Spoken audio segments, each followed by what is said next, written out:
So Rab, 30 acres here, it's an incredible place to train greyhounds.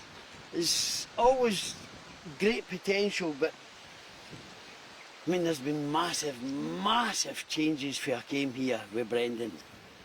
Slowly but gradually, and it's a great old saying, Rome wasn't built in a day, and it's true when you watch Brendan at work.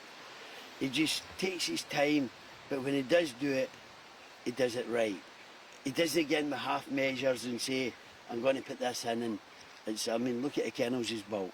We were probably here 8 years, and then he walked in one day and says, I've got the permission for the kennels, let's build the right.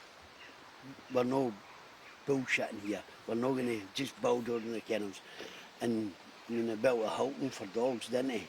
Everything's there, everything's right. So everything was always here, but it's all just coming together, same with the puppy paddocks and all the rest of it, just in time. But also when you're working away, trying to build onto it and trying to extend it, you've still to maintain it. The grass has got to be cut, fences have got to be sorted. So he's working around all the different aspects, he's trying to keep the place right, but listen, it's just growing and growing and growing out of this world now. Refresh my memory, when did you and Brendan actually meet? It's a funny story, to be truthful. I got a phone call from a lad I knew down, it was Jason. He used to do a bit of artificial insemination up in Manchester. Where was it? He was at Sandbach. And I stayed with him during the English Derby for Jackie's Lady and they dogs. When I was travelling down to the English Derby, I stayed with him. And I got to know Jason and his missus very well.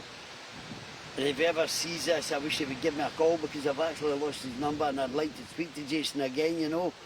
He phoned me one day and asked me if I'd be interested in coming to London and running an operation for a man called Brendan Keogh. Well, I was away up in the sticks, I had never heard of Brendan. So I made the next phone call and I phoned a man called Peter Meldrum, who we all know.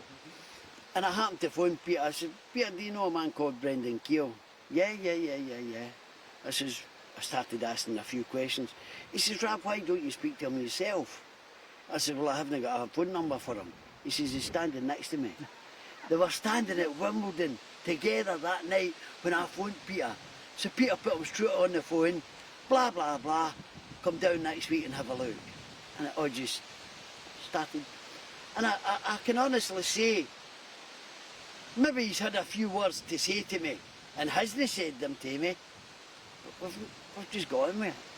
And it's been a great partnership. I'm not going to say partnership, but it's been a great relationship between us. But I think he does know through the results we've had and all the rest of it, that he doesn't need to keep his eye on us, that we're doing our work, we're out there, we're getting the results and we're trying our best. And I think he sees that.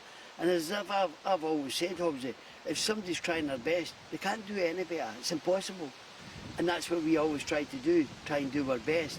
Because I feel as if it needs to be, him and Simon, they need to be respected and they need to be given the opportunity to be given our best, because they do it for us, they put their hands in their pockets. Although I know it's all about breeding and all the rest of it down here, that still costs. And they're the ones that's trusting us to do it, so we've got to respect them for doing that for us. So that's why we try our best. It's just common sense, isn't it? Let's go and see the pups. Okay.